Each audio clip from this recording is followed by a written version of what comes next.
नमस्कार रीडर्स, सारांश book blog में आप सबका स्वागत है। आज की किताब का नाम है ओघड़। आज हम देखेंगे इसका रिव्यू और सारांश। आइए तो देखते इसके रिव्यू में क्या है। ओघड़ यह नीलोत्पल मृणाल द्वारा लिखित दूसरी किताब है। उनकी पहली किताब काला घोड़ा यह उनके सिविल सर्विसेज की तैयारियों के अनुभवों पर बेस है, जिसमें उन्होंने अपने अनुभव साझा किए हैं। उनके कई सारे साथी अभी कलेक्टर और सिविल सर्विसेज के अन्य पदों पर आसीन हैं। इन सब के कमेंट आप उनकी पहली किताब के प्रारंभ में पढ़ पाओगे। इस परीक्षा की तैयारी जो भी करता है वह अपने देश की परिस्थितियों को करीब से जानने लगता है। यह परीक्षा भले ही उनके कई सारे विद्यार्थियों को कोई पद न दे पाए, पर उन्हें एक परिपक्व व्यक्ति जरूर बना देती है, जिनका देश में मौजूद हर एक चीज को देखने का नजरिया कुछ अलग ही होता है। ऐसे ही कुछ सत्यों से लेखक ने अपनी किताब द्वारा लोगों को रूबरू करवाया है। ओघड़ भारतीय ग्रामीण जीवन और परिवेश की जटिलताओं पर लिखा गया उपन्यास है। एक युवा लेखक द्वारा इसमें उन पहलुओं पर बेबाकी से लिखा गया है जिन पर पिछले दशक के युवा लेखकों द्वारा बहुत ही कम लिखा गया है। ऐसा लगता है जैसे लेखक ने यह किताब बहुत सोच समझ कर लिखी है, क्योंकि उन्होंने जो शब्द वाक्य उपयोग में लाए हैं उनके बहुत गहन अर्थ निकलते हैं। काश किताब के उन शब्दों को हम आपको बता पाते। खैर कोई बात नहीं, जब आप किताब पढ़ेंगे तो आपको दिख ही जाएंगे। इस अप्रतिम किताब के लेखक है नीलोत्पल मृणाल, प्रकाशक है हिंदी युग्म, पृष्ठ संख्या है 384, उपलब्ध है अमेज़न और किंडल पर। पहले तो किताब हमें बहुत बोर लगी, 2 बार पढ़ते पढ़ते रख दी, लेकिन जैसे जैसे आप आगे बढ़ते जाएंगे आपको किताब नीचे रखने की इच्छा नहीं होगी। किताब का अंत तो आपको हिलाकर रख देगा। गांव के किरदार आपको बहुत बार जाने पहचाने लगेंगे, उन जैसे बहुत बार फिल्मों में देख चुके हैं, न्यूज़पेपर में पढ़ चुके हैं। किताब आपको ठेठ देहाती भाषा से रूबरू करवाती है। पुरुषोत्तम और फूकन सिंह गाँव के उच्चभ्रू और ताकतवर लोगों का प्रतिनिधित्व दर्शाते हैं। लोकतंत्र आया फिर भी वह ताकत के बल पर अपनी सत्ता बनाए रखना चाहते हैं। उनके खिलाफ एक भी गलती करने वाले को दूसरे दिन उनके दरबार से बुलावा आ जाता है।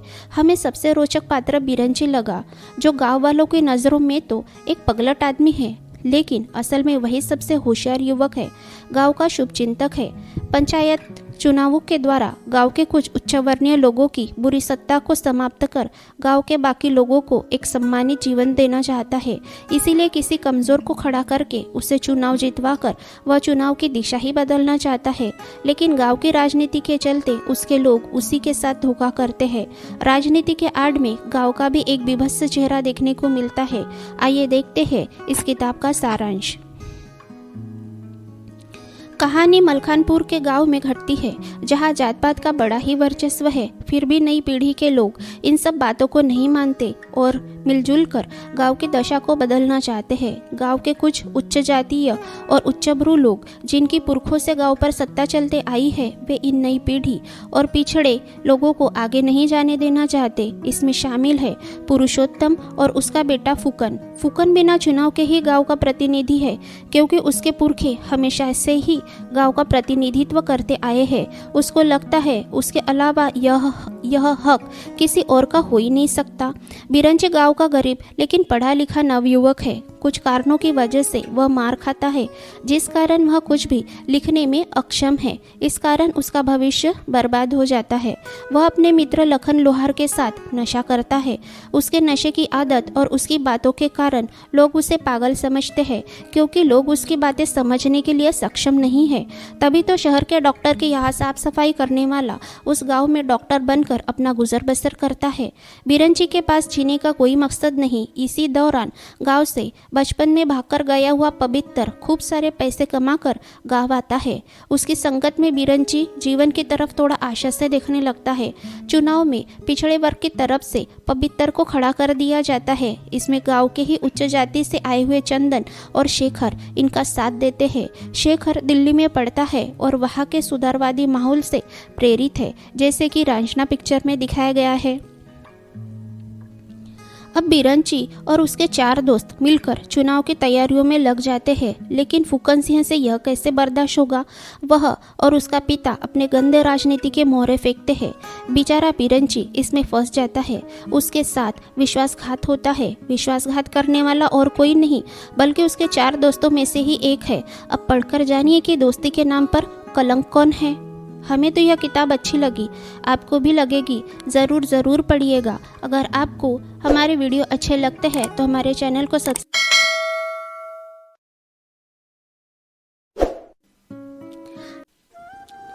पिछले वीडियो में बताए हुए उत्तंक के प्रसंग तक महात्मा उग्रश्रवा सौती जी ने नैमिषारण्य में उपस्थित सारे ऋषिवरों को सुनाया। इस अरण्य में सत्र कर रहे महर्षि शौनक अभी तक यज्ञ में बिजी थे, इसीलिए सारे ऋषिवर उनसे प्रार्थना करते हैं कि महर्षि शौनक के आने के बाद ही वे जो आपसे पूछे उसी के बारे में आप हमें बताइएगा। ऐसा ही होगा। यह कहकर महात्मा उग्रश्रवा सौती और बाकी सारे ऋषिवर उनकी राह देखने लगे। अपने सारे कार्य निपटाकर महर्षि शौनक वहां आए और महात्मा उग्रश्रवा सौती से पूछने लगे कि मान्यवर, पूर्व काल में आपके पिता ने सब पुराणों का अध्ययन किया था, क्या आपने भी उन सब का अध्ययन किया है? पुराणों में दिव्य कथाएं हैं, बुद्धिमान राजा और ब्रह्मर्षियों की वंशावली भी बताई है। यह सब हमने इसके पहले आपके पिता के मुख से सुना है। उनमें से सबसे पहले मैं भृगुवंश का वर्णन सुनना चाहता हूँ, कृपया आप हमें बताएं। उग्रश्रवा जी पुराणों के ज्ञाता थे। पुराण विद्या में उन्होंने बहुत परिश्रम किया था। महर्षि शौनक के पूछने पर उग्रश्रवा सौती कहते हैं कि वैशंपायन और बाकी सभी महात्मा द्विजवरों ने पूर्व काल में जो पुराण पढ़ा था और उन्होंने जिस प्रकार पुराणों का वर्णन किया है वह सब मुझे पता है। मेरे पिता ने जिस पुराण विद्या का अध्ययन किया था वह सब मैंने उन्हीं के मुख से पढ़ी और सुनी है। अब मैं आपको भृगुवंश का वर्णन सुनाता हूँ। यह भृगुवंश देवता, इंद्र, ऋषियों द्वारा पूजित है। भृगुवंश की वह कथा इस प्रकार है। सृष्टि रचयिता ब्रह्मा जी ने वरुण के यज्ञ में महर्षि भगवान भृगु को अग्नि से उत्पन्न किया। इन्हीं भृगु के पुत्र च्यवन हुए, जिन्हें भार्गव भी कहते हैं। इन्हीं च्यवन के प्रमति नामक पुत्र थे, जो बड़े धर्मात्मा थे।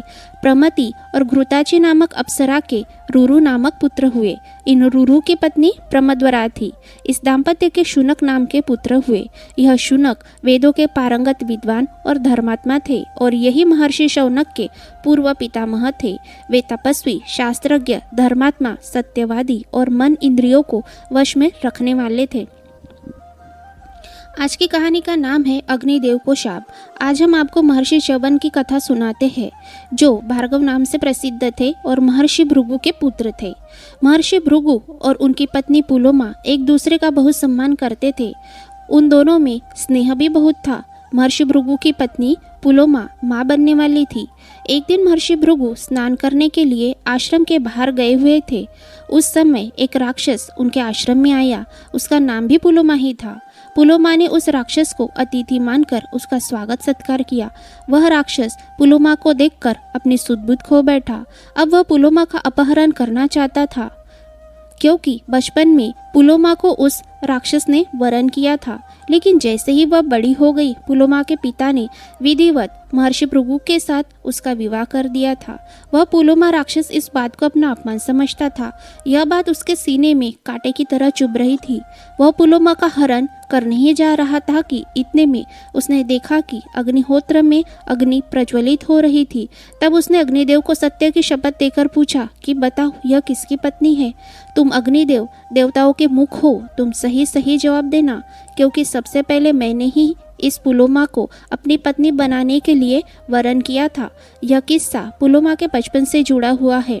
हुआ यूं कि बचपन में पुलोमा रो रही थी। उसके रोने को रोकने के लिए पुलोमा के पिता ने उसे डराते हुए कहा कि चुप हो जाओ, नहीं तो राक्षस तुम्हें पकड़ लेगा। अब पुलोमा राक्षस उनके घर में पहले से ही छुपा हुआ था। तभी उसने सोच लिया कि यही मेरी पत्नी होगी। लेकिन बाद में इसके पिता ने भृगु के साथ इसका विवाह कर दिया। अगर यह भृगु की भार्या है तो सच सच बता दो, क्योंकि मैं अभी इसका अपहरण करने वाला हूँ। यह पहले मेरी पत्नी थी, भृगु ने इसे अन्यायपूर्वक छीन लिया है।